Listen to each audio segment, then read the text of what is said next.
Bienvenue à nouveau dans ce webinaire qui vous est proposé par le collectif pour la promotion de la médiation en santé autour de la présentation et de la discussion des résultats de l'étude sur le cadre professionnel des médiatrices et médiateurs en santé. Cette étude a fait l'objet d'un rapport complet intitulé « Médiation en santé, sécuriser le métier de médiatrice, médiateur en santé pour en assurer l'efficacité ». Le webinaire sera évidemment disponible à la suite de cette présentation aujourd'hui et il sera revisionnable et téléchargeable de manière libre. Alors, copiloté par la FNASAT, Gens du Voyage et SIDAction, l'étude sur le cadre professionnel des médiatrices et médiateurs en santé visait à élaborer un état des lieux du cadre professionnel des médiatrices et des médiateurs en santé relatif à leurs conditions d'emploi et d'exercice en 2023 dans toute la France. Cette étude, elle s'inscrit dans la démarche de plaidoyer pour la reconnaissance et la sécurisation professionnelle du métier qui est portée par le collectif pour la promotion de la médiation en santé, le CPMS. On reviendra plus dans le détail sur la constitution de ce collectif. Alors, vous allez voir, ce webinaire, il se fera à plusieurs voix. Moi-même, donc Frédéric Quirino-Chavez, responsable du programme Médiation en santé, la Fédération nationale des associations solidaires d'action avec les tziganes et gens du voyage, la FNASAT, Muriel Connor, qui est coordinatrice du pôle médiation en santé à la CAS de Bordeaux, Claudia Marchetti, qui est médiatrice en santé au sein de Médecins du Monde à Marseille, Élodie Richard, qui est sage-femme, épidémiologiste et docteur en santé publique, qui collaborait avec la FNASAT et l'Université de Bordeaux, et Anaïs Singal, qui est responsable plaidoyer au sein de SIDAction. Donc, un webinaire qui se déroulera à plusieurs voix. Je ferai office de fil rouge et vous verrez, il sera partagé en plusieurs temps. D'abord, un temps de présentation autour du contexte qui a présidé à cette étude, la méthode, les résultats, et ensuite les recommandations qui ont été associées à ces résultats. Et ensuite, il y aura une partie réservée à des questions-réponses. Vous pourrez noter vos questions dans l'onglet Q&R qui se situe en haut de votre écran Teams. Et on tâchera de répondre au mieux aux questions que vous aurez pu partager dans ce cadre. Je vous propose du coup que l'on démarre avec une présentation du contexte de cette étude, avec tout d'abord effectivement le constat de plusieurs expériences pionnières militantes, à la fois dans le champ de la lutte contre le VIH et dans un champ global qu'on pourrait nommer santé, précarité ou lutte contre les exclusions. Une première expérimentation de médiateur en santé publique en 2005, une recherche-action en santé périnatale autour de la santé de femmes et des enfants identifiés comme Roms venant de l'Europe de l'Est dans les années 2011-2012, la création en 2013 du programme national de médiation en santé et le développement d'initiatives, encore une fois, autour de la lutte contre le VIH-Sida, et également des expériences autour de la santé mentale avec des médiatrices et médiateurs en santé pair. Et ces expériences pionnières militantes, elles ont été consacrées par une reconnaissance et un cadrage institutionnel de la médiation en santé, avec tout d'abord l'inscription dans l'article 90 de la loi de modernisation de notre système de santé du 20 janvier 2016, une inscription également dans le Code de la santé publique, qui a transcrit dans le Code de la santé publique l'article de la loi, et également un référentiel de compétences, formation et bonnes pratiques qui a été confié à la Haute Autorité de Santé dans le cadre d'une démarche collaborative qui a associé les premiers porteurs de projets de médiation en santé qui s'étaient mobilisés depuis une petite dizaine d'années. Et également, à partir de 2018, l'inscription parmi les objectifs prioritaires des PRAPS, les programmes régionaux d'accès à la prévention et aux soins pour les publics démunis. Et donc, on a pu disposer d'une définition légale de la médiation en santé en tant que processus temporaire de l'aller vers, du ramener vers et du faire avec les personnes éloignées du système de santé et les professionnels du secteur sanitaire, social et médico-social, et la définition, l'identification de 4 objectifs principaux, à la fois favoriser l'équité en santé, en favorisant le retour vers le droit commun, favoriser le recours à la prévention et aux soins des publics, favoriser également l'autonomie et la capacité d'agir des personnes, et également la prise en compte par les acteurs de la santé des spécificités de ces populations, des spécificités, c'est-à-dire des freins, des ressources et des capacités des populations. Donc toujours dans cette position d'interface entre d'une part des publics, dont on dit qu'ils sont éloignés du système de santé, et des acteurs, des professionnels de la santé, du social et du médico-social, qui demeurent difficilement accessibles à ces publics. Donc, on part de cette reconnaissance de la fonction, de l'intervention, de la médiation en santé, mais force est de constater que si la fonction a été reconnue, ça n'est pas le cas du métier de médiatrice, de médiateur en santé, avec le constat que le métier n'est pas inscrit dans le répertoire opérationnel des métiers et des emplois, le ROM, que le métier n'est pas non plus inscrit dans le Code de la santé publique, ni dans le Code de l'action sociale et des familles, et que ce métier n'a pas de place opérationnelle définie dans le système de santé, avec le constat de la difficile articulation avec les autres professionnels avec lesquels les médiatrices, les médiateurs en santé sont amenés à coopérer sur le terrain. Et concrètement, pour vous décrire les conséquences de cette absence de cadre d'emploi du métier de médiatrice et médiateur en santé, et des difficultés que ça peut engendrer très concrètement dans la mise en œuvre des actions au quotidien et dans les activités des médiatrices et des médiateurs en santé. Je vais passer la parole à Claudia Marchetti, qui est donc médiatrice en santé au sein de Médecins du Monde à Marseille, puis à Muriel Connor, qui travaille au sein de la CASE à Bordeaux, pour qu'elle nous partage de leur point de vue situé de médiatrices en santé et de professionnels qui emploient des médiatrices, des médiateurs, leur regard sur ces différentes réalités. Donc Claudia, je te passe tout de suite la parole. Merci Fred, bonjour à toutes et à tous. Comme elle disait Fred, bien que la médiation en santé soit reconnue au niveau institutionnel depuis 2016, l'absence de cadre d'emploi ne permet pas d'asseoir la légitimité de ce métier auprès des acteurs du champ médico-social et nous devons perpétuellement expliquer nos fonctions, justifier la complémentarité avec les autres métiers du champ médico-social, trouver notre place dans des équipes déjà établies et la plupart du temps méfiantes envers ce nouveau métier. On imagine souvent qu'on va prendre la place de l'infirmière ou de l'assistant social qui est déjà dans l'équipe, car on ne sait pas ce qu'un médiateur en santé vient faire, quelles sont ses tâches, du fait qu'il n'existe pas de code ROM, de cadre légal, de formation certifiante qui permettrait d'asseoir ce métier de la même manière que l'autre. Cette absence de cadre légal conduit également à une disparité entre les postes, que ce soit au niveau de la formation, des profils, c'est ce qu'on va voir pendant la présentation de l'étude notamment, des salaires, des missions ou encore des outils qui sont mis à disposition. En effet, selon la structure qui nous embauche, on va se retrouver sur des catégories d'emplois très différentes alors qu'on fait exactement le même travail. C'est pourquoi nous espérons que l'étude apportera vraiment les éléments qui permettront d'aboutir enfin sur la création d'un cadre clair, d'une formation reconnue et certifiée et d'une reconnaissance formelle de notre métier, réduire ainsi les écarts et sécuriser les postes qui aujourd'hui sont mal rémunérés, avec peu ou pas de visibilité de carrière, mais aussi légitimiser ce métier auprès des professionnels de santé ou autres professionnels avec lesquels on est en interaction. Merci. Merci beaucoup, Claudia. Muriel, je te passe la parole. Oui, bonjour à tous. Donc, je représente le collège des structures du collectif. Et donc, côté structure employeuse, les constats sont les mêmes que ceux énoncés par Claudia, c'est-à-dire que le métier n'existant pas dans les conventions collectives, par exemple, il n'y a pas de règles de rémunération claires et lisibles qui pourraient être claires et lisibles pour les médiateurs, bien sûr, mais aussi pour les financeurs, pour le calcul du coût des projets, par exemple.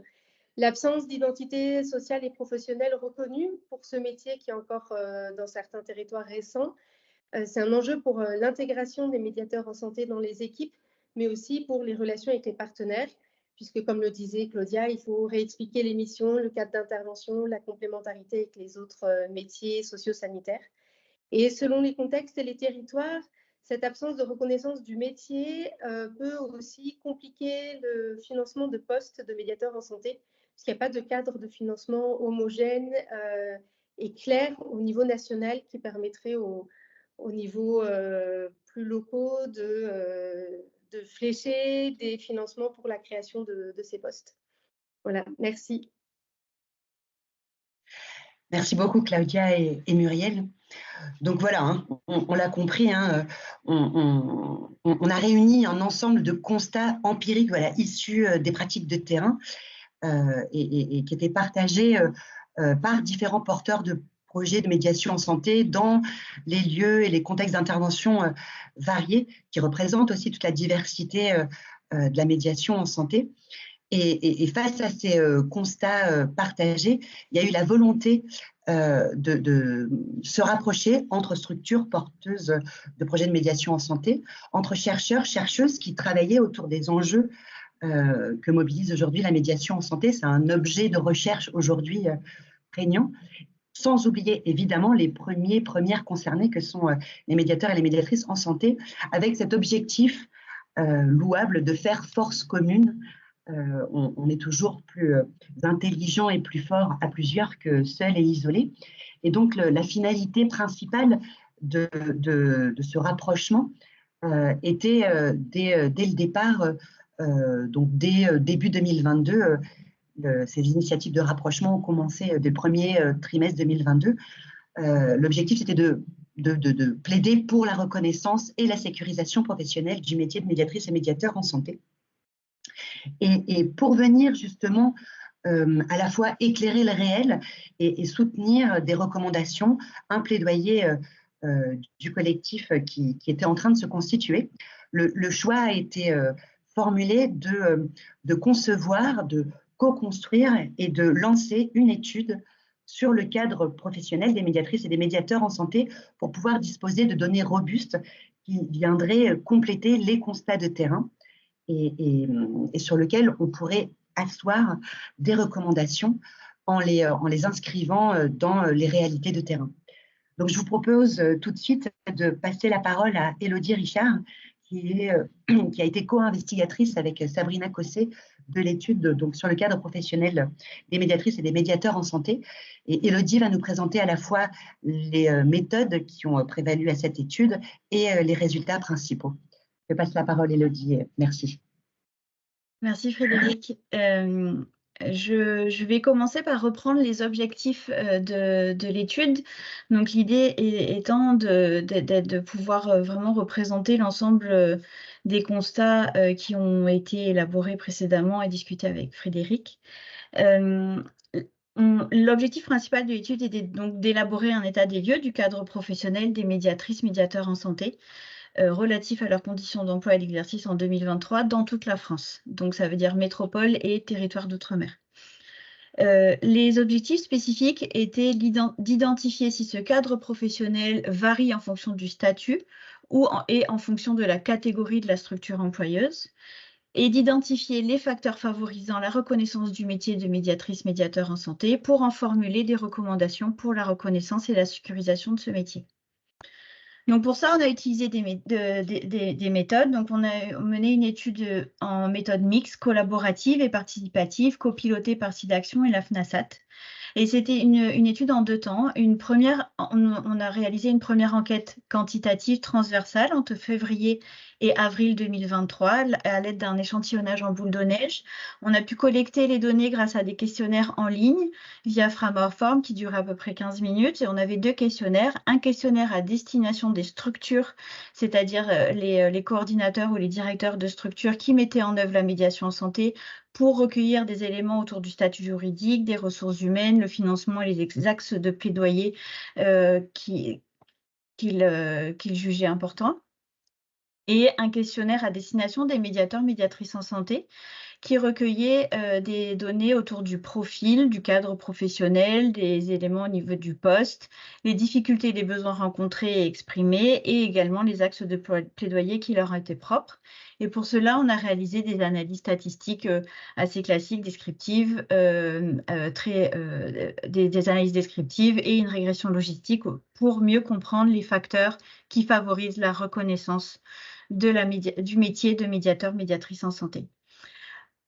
Après, de manière concomitante à cette enquête quantitative, on a réalisé une étude qualitative pour compléter ces données et nous aider à mieux interpréter les résultats quantitatifs. On a réalisé donc cette enquête de mai à septembre 2023 grâce à un échantillonnage de convenance et on a collecté ces données à l'aide de plusieurs focus group de 2 heures qu'on a mené en vidéo. On a mené un focus group avec Sabrina, avec des médiateurs, médiatrices en santé, vraiment concentré sur la reconnaissance du métier, de ce qui nous a permis de discuter ces enjeux. Et on a également mené 5 focus group, on va dire plutôt de propositions, de présentation des résultats quantitatifs pour pouvoir formuler ensemble, collectivement, des propositions très concrètes au niveau des résultats identifiés dans différentes arènes de regroupement de médiateurs, médiatrices en santé en France. On a pu rencontrer les médiateurs en santé du chez-soi, on a pu également rencontrer les médiateurs et médiatrices en santé du Programme national de médiation en santé. Les coordinations régionales nous ont également permis de rencontrer les médiateurs, médiatrices en santé en Auvergne-Rhône-Alpes, en Hauts-de-France et dans les coordinations départementales en Gironde et à la ville de Marseille. Donc, tous ces résultats vont vous être présentés en 3 phases. Là, je vais vous faire présenter l'état des lieux du cadre professionnel, donc la partie descriptive. Donc, ce qu'on voit, c'est que on a 215 médiateurs, médiatrices en santé qui ont participé à l'étude et ils exerçaient dans 151 structures qui mettent en œuvre la médiation en santé. Et on a une représentativité de la France et des territoires d'outre-mer. Le profil des médiateurs, médiatrices en santé, c'est un métier qui s'avère un peu plus féminin, avec un niveau d'études, avec 2/3 des personnes, des participants qui ont un niveau d'études inférieur à Bac+3. Le niveau d'études le plus représenté est le niveau Bac+3. On voit que 97%, la plus grande partie des médiateurs, médiatrices en santé ont une formation initiale. Donc, les formations initiales, au départ, on peut avoir les formations du milieu de la santé, que ce soit les formations sanitaires ou en santé publique. Et après, on retrouve les formations initiales autour du travail social. Et on a d'autres formations assez diverses de gestion, de l'art, le tourisme, le droit. Et on a 3% des personnes qui sont sans formation. On remarque également que plus de 10% des médiateurs, médiatrices en santé qui ont participé à l'étude ont plus de 2 formations initiales.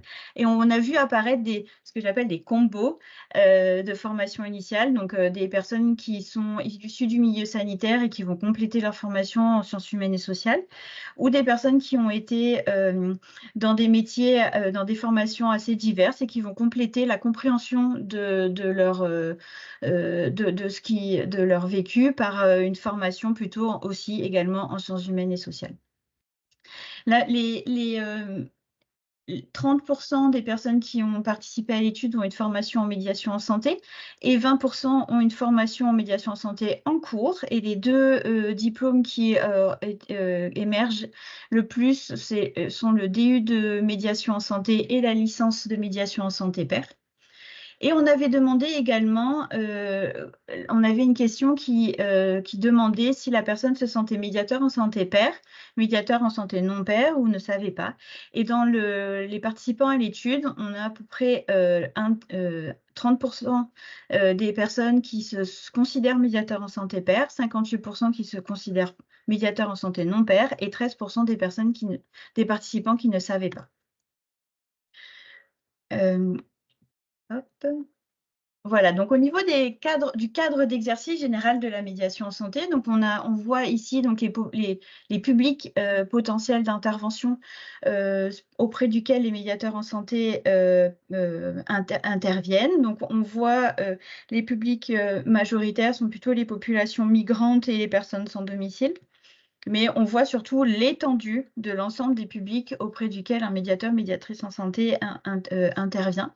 Et on a également les partenaires auprès desquels un médiateur en santé ou médiatrice en santé peut également collaborer. Donc évidemment, de manière majoritaire, on a les professionnels issus des professionnels de santé et les travailleurs sociaux, mais on voit aussi également l'ensemble de la pluralité des partenaires potentiels de la médiation en santé. Les médiateurs, médiatrices en santé participant à l'étude interviennent dans des lieux très variés, que ce soit des lieux de vie informels ou dans des logements personnels, et tout type de lieu de vie, qui va du milieu carcéral jusque les milieux de vie informels, logements personnels et les établissements médico-sociaux. Et là, on voit également les différentes activités possibles, réalisables par les médiateurs, médiatrices en santé. On remarque que les activités les plus prépondérantes sont les activités qu'on va pouvoir regrouper sous le terme navigation dans le système de santé, la question des orientations des publics, mais aussi forcément des partenaires, la rencontre auprès des publics, mais auprès des partenaires également, l'accompagnement à naviguer dans le système de santé, l'accompagnement numérique qui n'est pas négligeable. Et après, on retrouve des activités de l'ordre de la coordination des actions de réponse pour pouvoir répondre collectivement aux besoins et problématiques des populations qu'ils accompagnent. Et on remarque également des activités un peu moins importantes de diagnostic territorial, d'alerte un peu plus et de tiers expertise sur les territoires, ce qu'on appellera les activités autour de la structuration territoriale de la médiation en santé. On voit aussi également l'étendue des activités réalisables par les médiateurs, médiatrices en santé. Et on comprend bien que ces activités, elles se réalisent auprès des populations accompagnées, éloignées du système de santé, comme auprès des partenaires qui ont des difficultés à atteindre ces publics et qui veulent travailler ensemble pour pouvoir améliorer leurs pratiques et atteindre ces publics. Donc maintenant, au niveau de la caractéristique du poste, on voit dans ce schéma la répartition des médiateurs en santé par catégorie de structure. Donc ce qu'on appelle actions santé sont des structures qui mènent des actions en santé mais qui ne sont pas soumises au code de santé publique. Et donc, ce sont principalement, principalement, c'est en tout cas les structures qui s'avèrent le plus représentées en médiateur, médiatrice en santé, sont ces structures qui mènent des actions en santé et les établissements de santé. Mais on remarque que les médiateurs en santé peuvent être employés dans différents types de structures.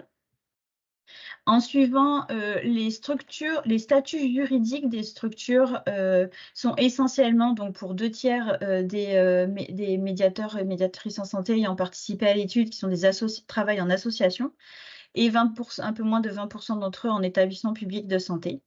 On remarque que les structures dans lesquelles les médiateurs, médiatrices en santé bénéficient de multiples financements pour un poste de médiateur en santé, donc ça représente la moitié des structures.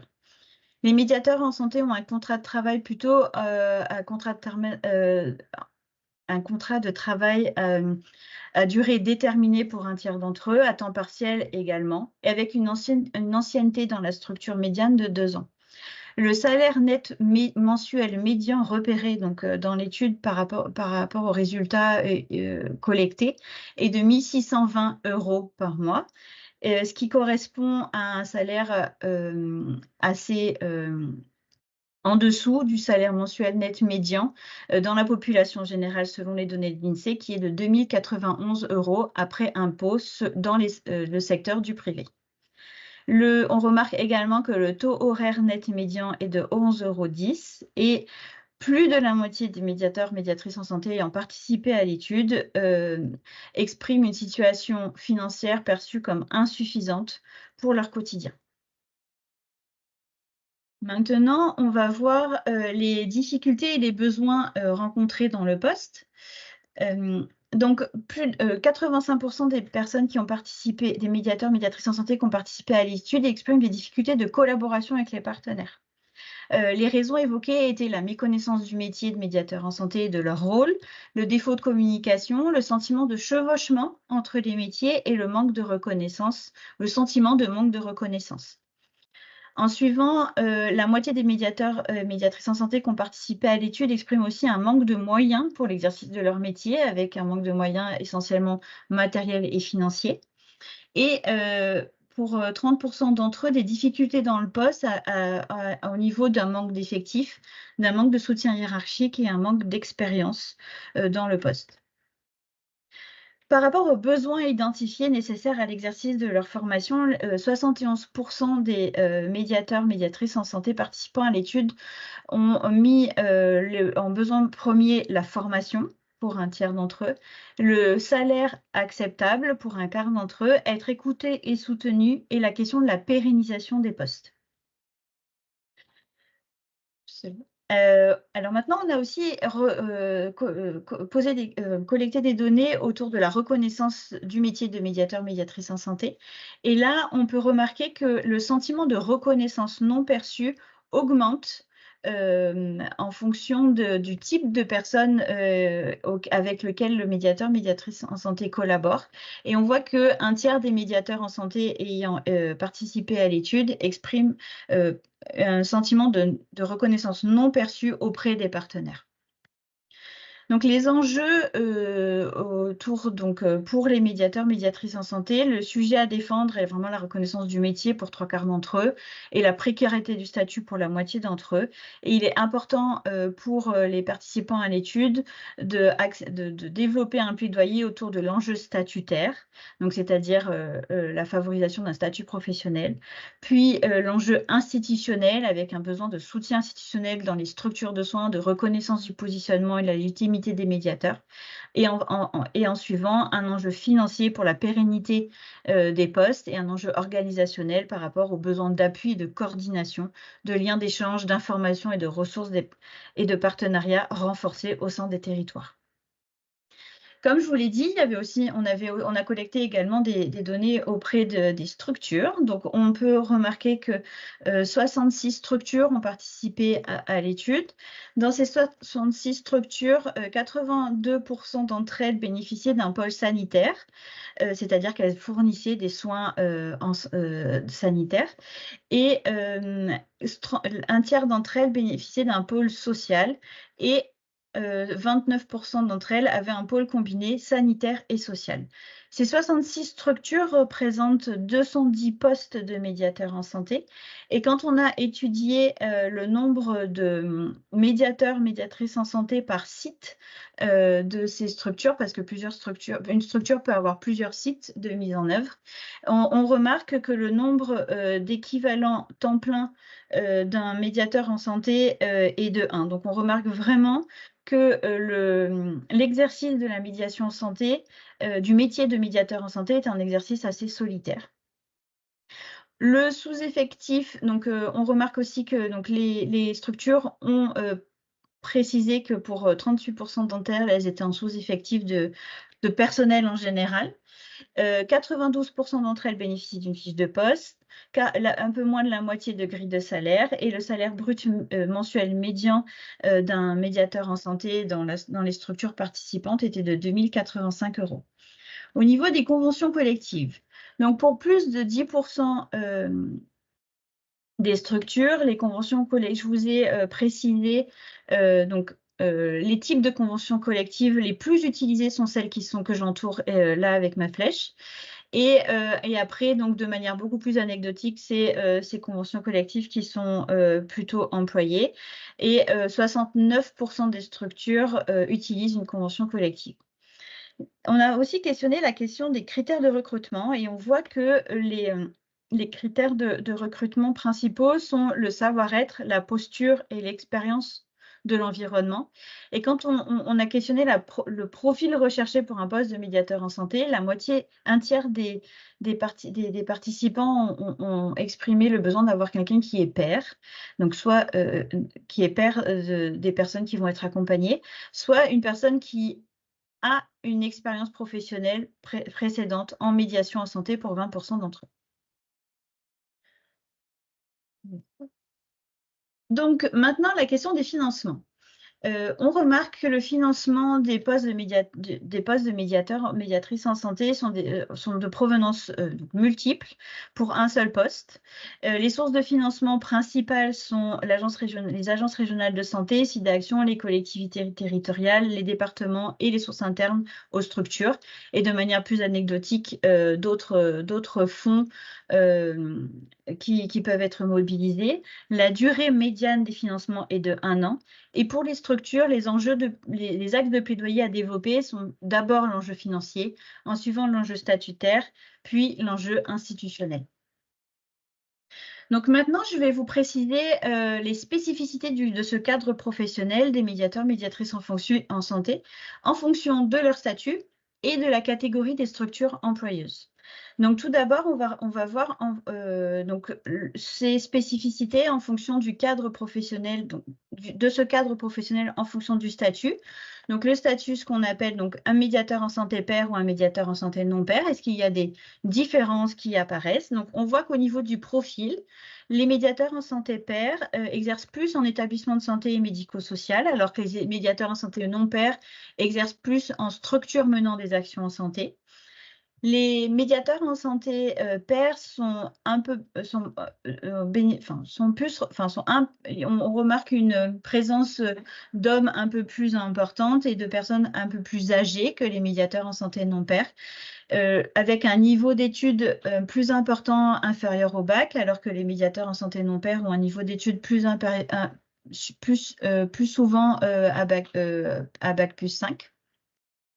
Et les médiateurs en santé pair ont des formations initiales assez diverses et qui vraiment sortent du champ du combo sanitaire, sciences humaines et sociales et santé publique, avec des formations assez hétérogènes, mais ça semble assez normal, alors que les médiateurs en santé non pair ont des formations plus classiques.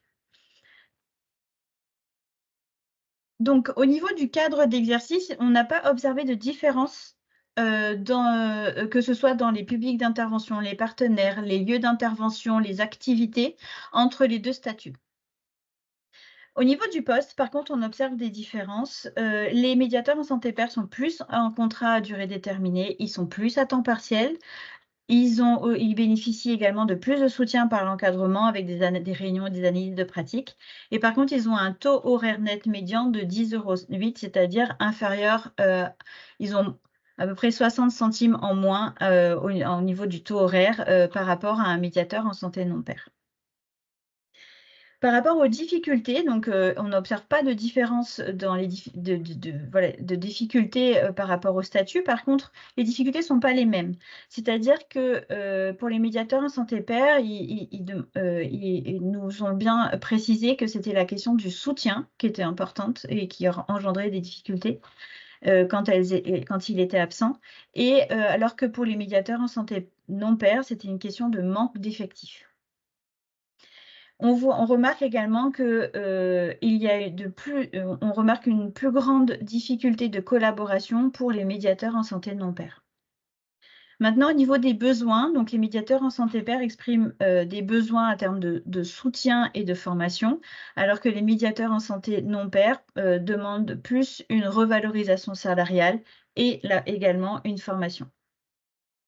Maintenant, on va voir le cadre professionnel en fonction de la catégorie de la structure. Donc, on a classé les structures en quatre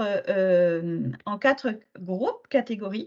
Donc, les structures menant des actions de santé. Donc là, c'est les structures qui mettent en œuvre donc, des actions de santé qui ne sont pas soumises au Code de santé publique.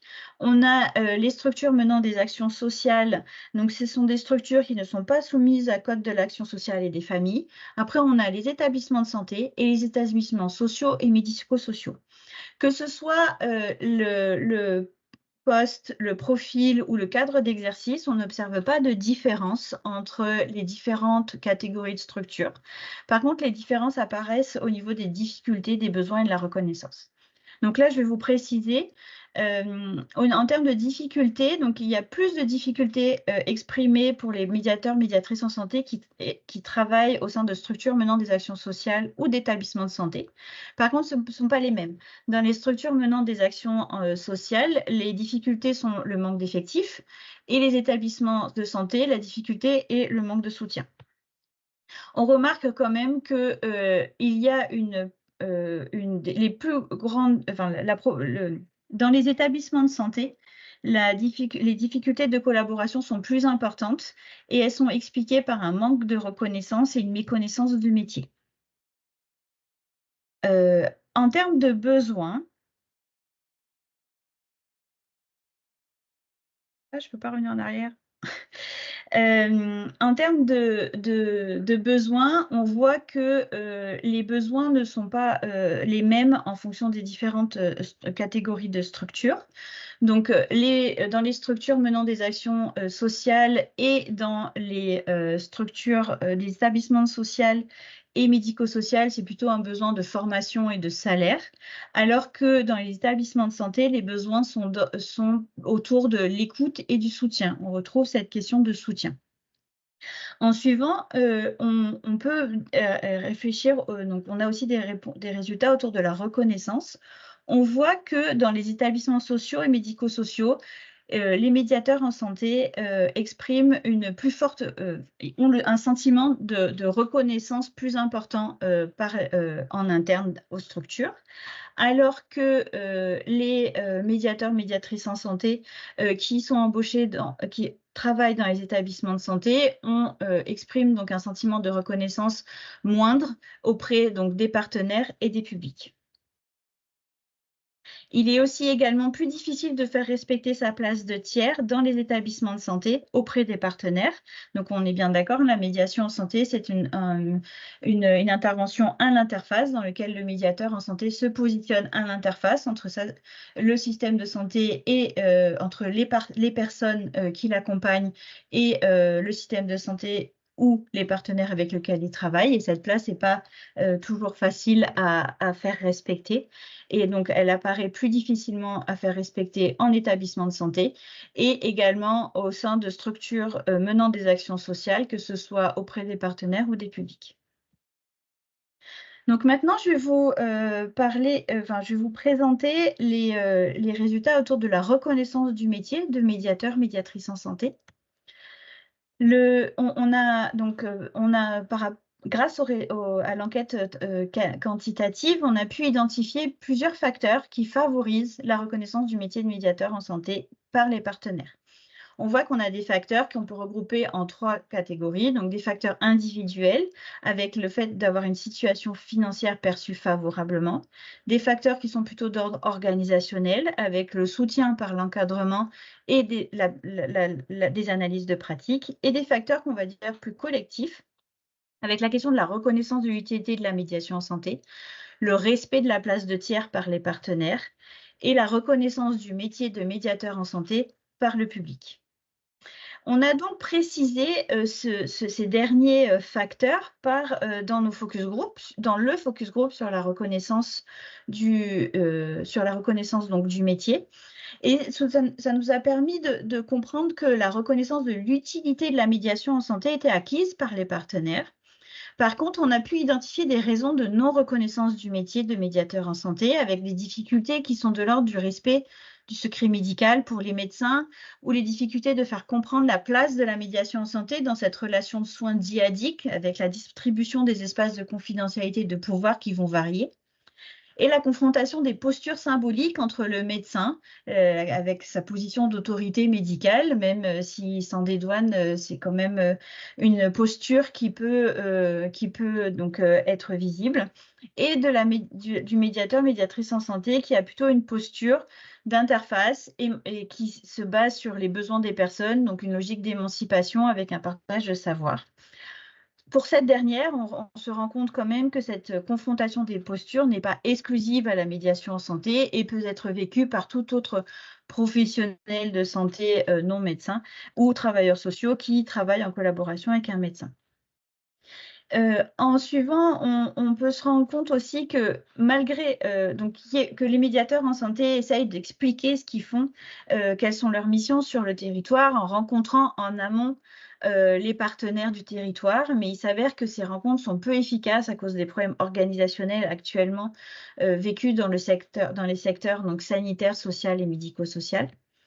Et on voit que la reconnaissance du métier de du médiateur en santé est plus ou moins partagée, au final, en interne même aux structures et auprès des partenaires, et qu'il y a une difficulté persistante de compréhension du rôle de médiateur en santé, de son périmètre, de ses limites avec les autres professionnels travaillant également à la frontière de ces secteurs sanitaires, social et médico-social. Donc, les participants ont vraiment exprimé un sentiment d'être différents des autres corps de métier, avec évidemment cette question d'absence de cadre légal, mais aussi des difficultés, qui engendre des difficultés liées au droit du travail ou au choix des grilles de salaire. Et ce qu'on remarque, c'est que le sentiment, cette question de reconnaissance, elle va toucher un sentiment de non-existence officielle du métier de médiateur en santé par un défaut d'identité sociale et donc professionnelle de la médiation en santé dans les secteurs social, médico-social et de manière accrue dans le secteur sanitaire. Et fort de tous ces résultats,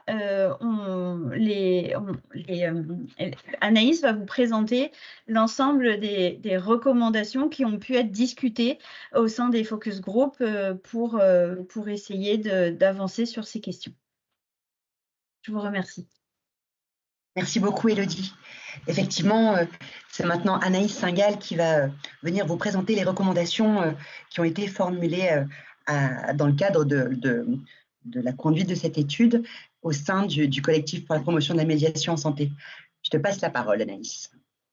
Merci Frédéric et bonjour à toutes et à tous. Donc oui, comme on le disait à mes collègues, cette étude est vraiment inscrite dans une démarche de plaidoyer et elle avait notamment deux objectifs. Non seulement c'était appuyer les recommandations du collectif pour la promotion de la médiation en santé à l'aide de données probantes sur les problématiques constatées, mais également elle visait aussi à nous permettre d'affiner nos recommandations au sein du CPMS, notamment via les focus group dont Élodie vient de discuter ou de présenter. L'idée, c'était vraiment de confronter les résultats de l'étude avec les médiateurs et médiatrices en santé et de réfléchir avec eux sur les solutions, les recommandations qu'on pouvait porter auprès des instances publiques pour justement trouver des solutions aux problèmes rencontrés.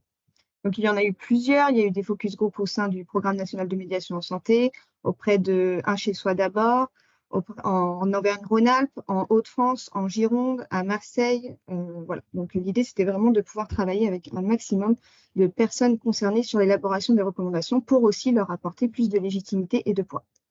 Il y avait également un groupe de travail, plusieurs même groupes de travail qui ont été mis en place au sein du collectif pour réfléchir sur ces recommandations autour de chaque axe. Donc, notre plaidoyer, il est sur la reconnaissance et la sécurisation professionnelle du métier et il est catégorisé en 4 grands axes de plaidoyer. Un premier qui demande la création d'un référentiel métier des médiateurs et médiatrices en santé avec une place opérationnelle définie dans les systèmes de santé. Ça c'est pour répondre notamment à la première préoccupation que Élodie a présentée, qui était justement le manque de reconnaissance des médiateurs et médiatrices en santé par les personnes et les partenaires avec qui ils sont en lien lors de leur mission. Et pour cela, on demande notamment 4 choses. L'inscrire le métier de médiateur et médiatrice en santé dans le Code de santé publique et le répertoire opérationnel des métiers et des emplois. Alors juste par rapport à la Code de santé publique, il faut savoir que pour l'instant, il y a la mention de médiation en santé, mais en tant que fonction et pas en tant que métier. Et pour nous, il est indispensable qu'il y ait le métier qui soit inscrit dans le Code de santé publique. La deuxième façon de créer ce référentiel, c'est d'intégrer le métier de médiateur et médiatrice en santé dans des conventions collectives des secteurs sanitaires, social, médico-social et de la fonction publique hospitalière et territoriale, ainsi que dans les grilles de salaire correspondantes. Cela se fait de 2 façons, en prévoyant des conditions d'accès au métier qui assurent l'inclusivité de différents profils et niveaux de compétences des médiateurs et médiatrices en santé pour assurer l'inclusivité et la défense du métier de tous les médiateurs et médiatrices en santé, quels qu'ils soient, et en positionnant le métier sur un coefficient cohérent au regard des autres métiers des secteurs sanitaires, social et médico-social. Pour le référentiel métier, il s'agit aussi d'adopter un cadre éthique ayant une valeur réglementaire garantissant la qualité des conditions de mise en œuvre de la médiation en santé, ainsi que ses principes déontologiques tels que le non-jugement, la confidentialité et le respect de la volonté des personnes. Enfin, sur le référentiel métier, une de nos recommandations est de garantir une place opérationnelle définie dans les systèmes de santé, du social et du médico-social pour garantir la légitimité de ces professionnels et faciliter les collaborations.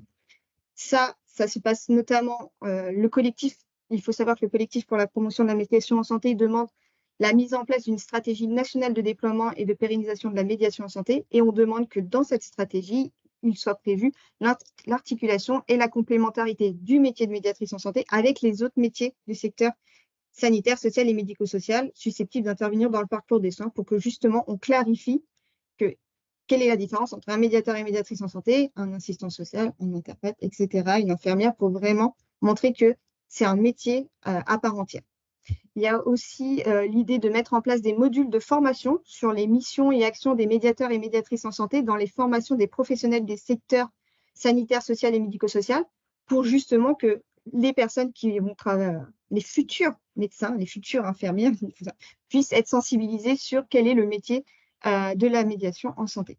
Et enfin, sur le référentiel métier et notamment la place opérationnelle, l'idée est de mettre en place à l'échelle des territoires, via des programmes régionaux de médiation en santé, et ça, j'y reviendrai là-dessus parce que c'est une recommandation forte du collectif, des temps de sensibilisation sur la médiation en santé à destination des équipes des secteurs sanitaires, social et médico-social. Donc là, encore une fois, l'idée, c'est vraiment de pouvoir sensibiliser toutes les personnes qui vont être amenées à travailler sur les médiations en santé.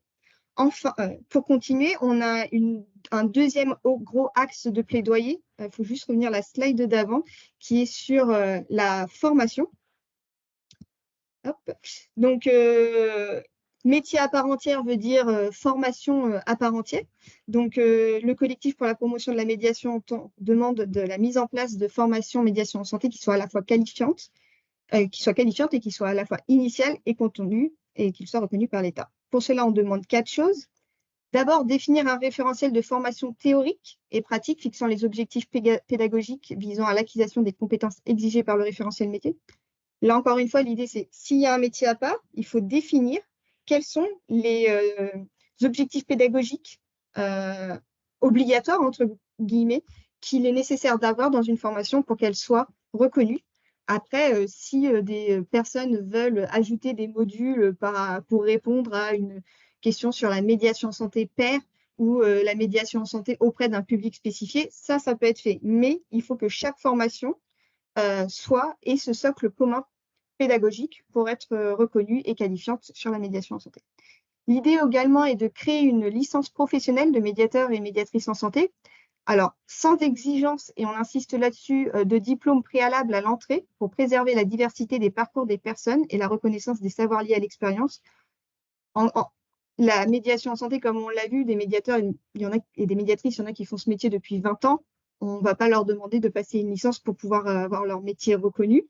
Les profils sont divers et variés. Et encore une fois, nous, au sein du collectif pour la promotion de la médiation en santé, un des points de vigilance qu'on a le plus à cœur, c'est de justement inclure tous les médiateurs et médiatrices en santé qui sont actuellement au poste. Et l'idée, c'est de ne pas défendre un métier qui mettrait à l'écart ou sur le banc certains et certaines d'entre eux. L'idée, c'est également de veiller à l'inscription de la licence professionnelle dans le répertoire national de certification professionnelle, le RNCP, afin de valoriser les compétences acquises par l'expérience ou d'accéder au métier par la formation professionnelle. Et donc là, c'est typiquement la question de la valorisation des acquis pour justement toutes ces personnes qui font ces métiers déjà depuis 20 ans. Et enfin, une recommandation sur la formation, sur la mise en place de formation, c'est assurer l'accès de toutes les formations en médiation en santé via le compte personnel de formation. Le troisième gros axe de recommandation que nous avons porte sur le fait de garantir un soutien et un accompagnement professionnel aux médiatrices et médiateurs en santé. Alors, cela passe par 2 gros points. Le premier, c'est d'organiser et financer pour chaque territoire la mise en place d'un accompagnement permettant aux médiateurs et médiatrices en santé de faire face sur le long terme à leur isolement professionnel, ainsi, et ça arrive souvent, aux situations humaines complexes et éprouvantes rencontrées au quotidien dans le cadre de l'exercice de leur mission. Tout cela devant être fait avec et pour les médiateurs et médiatrices en santé. Ça passe par 3 façons. D'abord, identifier à travers une étude nationale les risques psychosociaux des médiateurs et médiatrices en santé. Ça passe aussi par le fait de dédier des financements à la mise en place sur chaque territoire d'espaces visant à l'échange de pratiques, au partage de savoir et au soutien des médiateurs et médiatrices en santé, avec des supervisions individuelles et collectives, des analyses de pratiques. Cela à la fois de manière systématique, à intervalles réguliers et en présentiel. L'idée, c'est vraiment, encore une fois, comme le disait Élodie, la moyenne, ou le médian, je ne sais plus jamais, je m'en excuse, mais c'est une médiateur et médiatrice en santé par structure. Donc, c'est un métier extrêmement isolé. Donc, l'idée, c'est vraiment de pouvoir régulariser ou en tout cas de rendre obligatoire ces temps d'analyse, ces temps de rencontre entre les médiateurs et médiatrices pour pouvoir échanger. Et enfin, c'est aussi leur apporter un appui psychologique individuel aux médiateurs et médiatrices en santé qui souhaitent et qui en ont besoin. Et c'est aussi soutenir toute action permettant l'accompagnement des médiateurs et médiatrices en santé, tels que le parrainage de médiateurs et médiatrices par des pairs du territoire ou des temps de rencontre. Le deuxième gros point sur le soutien et l'accompagnement professionnel est en lien avec notre recommandation sur la mise en place d'une stratégie nationale de médiation en santé. On demande que cette stratégie mette en place et finance, en lien avec les agences régionales de santé, des programmes régionaux de médiation en santé pour et avec des médiatrices et médiateurs en santé. Donc là, il en existe un actuellement, c'est le programme national de médiation en santé qui permet justement tous ces temps d'analyse, d'échange de pratiques. Et nous, ce que l'on demande, c'est que ça ne se fasse pas seulement au niveau national, mais vraiment qu'à l'échelon régional, il puisse y avoir ces espaces de temps, d'échange, d'analyse de pratiques. Ces PRMS, donc ces programmes régionaux de médiation en santé, auront notamment la charge de valoriser et sensibiliser la médiation en santé auprès des autres professionnels des secteurs sanitaires. Là, encore une fois, pour faire connaître le métier, pour pouvoir assurer la reconnaissance de métier par les professionnels du secteur sanitaire, social et médico-social. Ils auront aussi la charge de porter une mission d'observatoire sur la médiation en santé et sur l'accès au système de soins des personnes qui en sont éloignées. L'idée, c'est qu'ils puissent mutualiser, capitaliser et diffuser des référents communs, des expériences inspirantes et des remontées de terrain relatives au dysfonctionnement du système de santé. Donc, ils auront vraiment un rôle de veille et d'observatoire pour faire remonter les problèmes de terrain sur l'accès à la santé. L'idée également est d'organiser et animer pour et avec les médiatrices en santé des temps d'analyse, d'échange de pratiques et de formation continue à l'échelle départementale et ou régionale selon le contexte territorial. Enfin, l'idée pour ces PRMS est d'accompagner les structures publiques et privées dans l'intégration des médiateurs et médiatrices en santé dans leur équipe afin de favoriser la collaboration avec les autres professionnels de la structure. Enfin, un quatrième grand axe de plaidoyer, et pas des moindres, puisqu'il s'agit des financements, qui est le plus compliqué à avoir, c'est donc financer et encourager le déploiement de postes de médiatrices en santé à la hauteur des besoins. Pour cela, nos recommandations sont d'abord de stabiliser les emplois de médiation en santé par des moyens financiers supplémentaires et pérennes.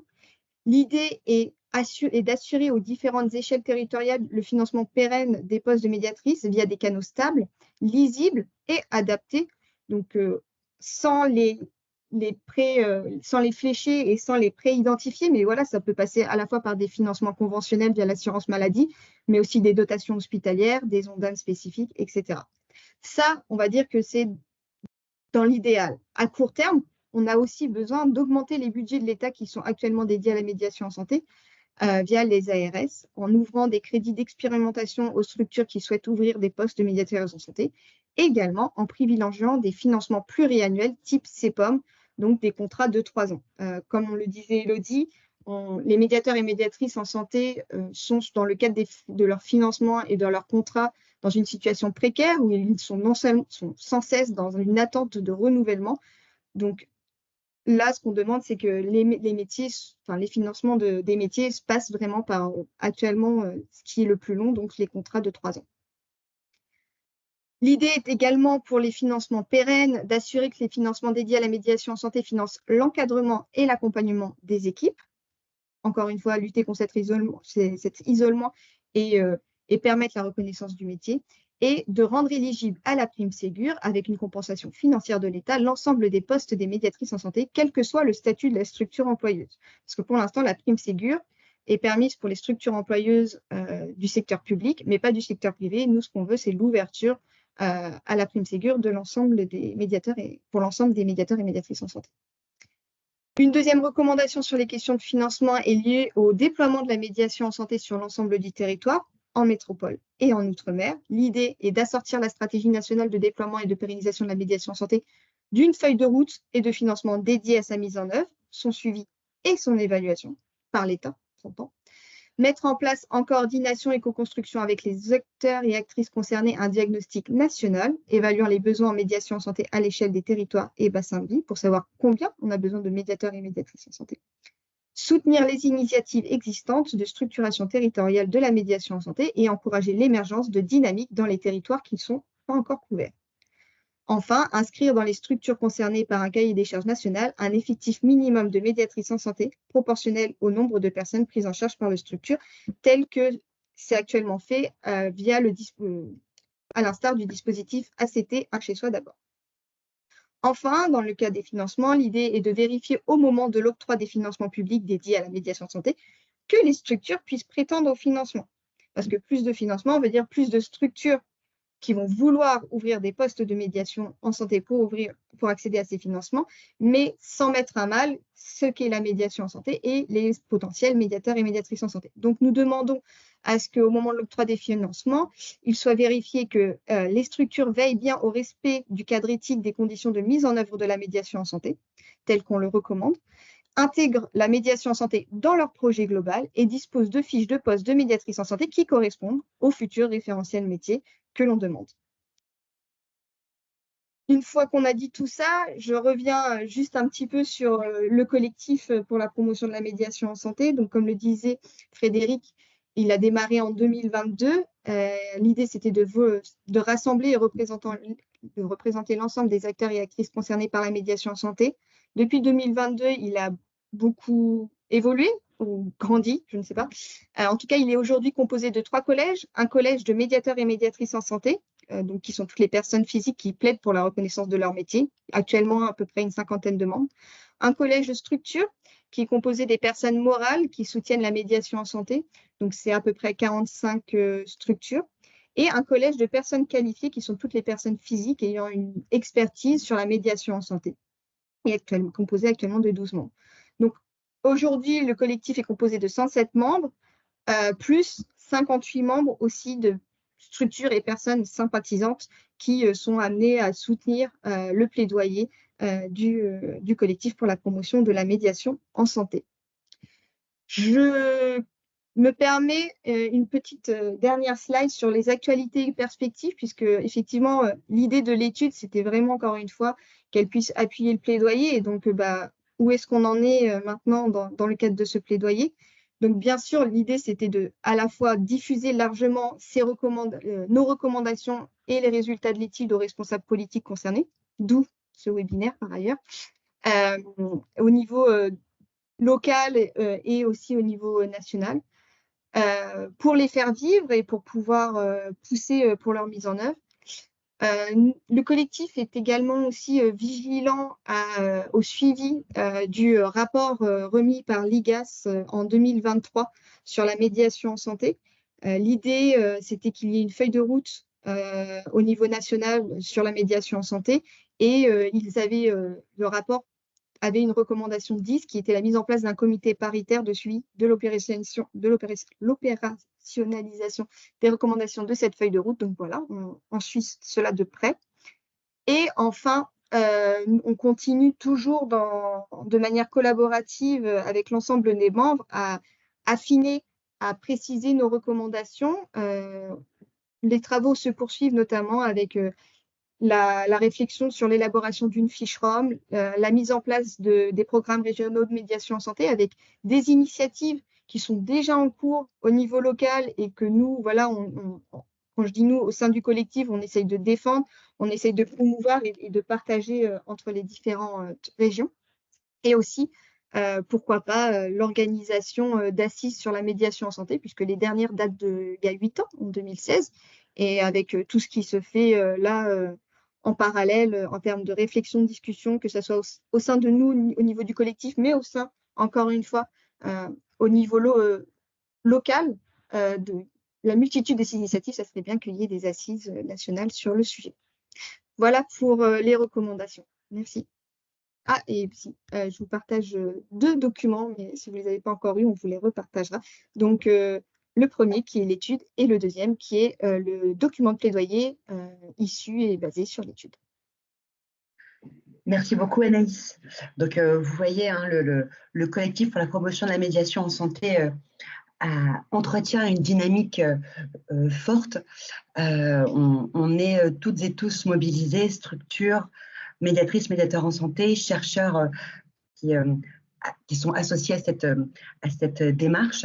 L'idée, évidemment, et c'est ce que contiennent nos différents axes de demande, c'est que les différentes parties prenantes demeurent elles aussi mobilisées, avec l'idée, évidemment, de faire avec nous, avec le collectif, mais que le collectif ne fasse pas à la place, en particulier des pouvoirs publics qui ont une responsabilité importante dans la mise en œuvre de ce type de disposition. Alors, ce que l'on vous propose, il est 16h05, c'est que vous puissiez noter dans l'onglet QR, questions-réponses de l'application Teams, des questions en lien avec les résultats de l'étude qui vous ont été partagés et ou en lien avec les recommandations qu'Anaïs a partagées pour le collectif. Je me ferai la porte-parole des questions qui apparaîtront dans le chat, comme on dit. Alors, il y a déjà eu une première question qui a été partagée concernant les réflexions qui auraient cours aujourd'hui, mettant en perspective l'intervention de médiation en santé et le cas d'intervention du milieu pénitentiaire, de la prison. Et je crois que Muriel, tu peux nous apporter déjà un éclairage. Oui, alors il y a des interventions de médiateurs en santé dans les prisons, plusieurs initiatives dans plusieurs prisons de France. Par rapport à la posture du collectif sur cette question, comme le disait Anaïs tout à l'heure, on est vigilant au sein du collectif à bien prendre en compte l'ensemble des formes de médiation en santé, l'ensemble des multiples publics, des multiples lieux d'intervention de la médiation en santé. On encourage du coup tous les porteurs d'action en sein de médiation en santé au sein de prison à rejoindre le collectif parce que c'est ainsi que vous pourrez nous partager votre expérience, vos retours d'expérience, vos recommandations, de manière à ce qu'on soit bien sûr qu'on les intègre bien dans nos recommandations et dans nos travaux. Voilà, c'est la force du collectif. Donc voilà, rejoignez-nous, rejoignez nos travaux.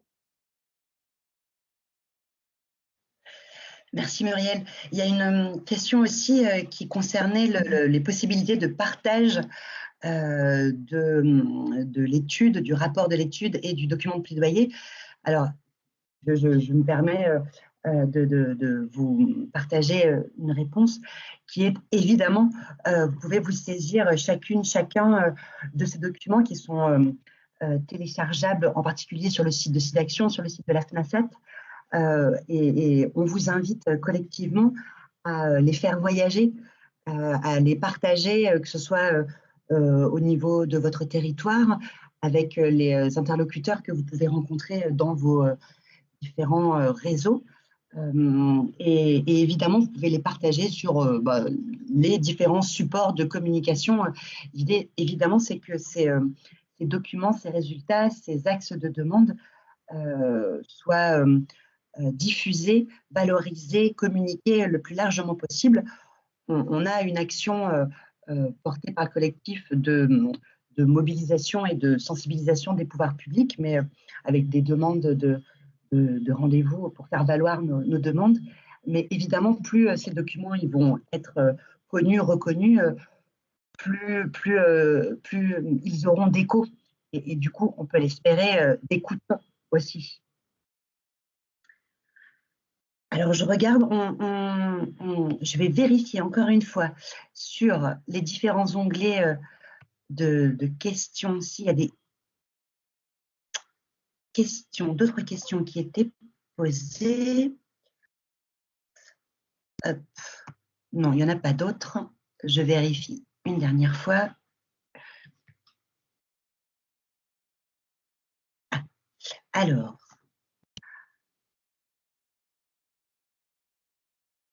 alors, un constat qui nous vient des Hauts-de-France et qui valide, on va dire, les constats et les éléments que l'on a pu partager dans le cadre de l'étude.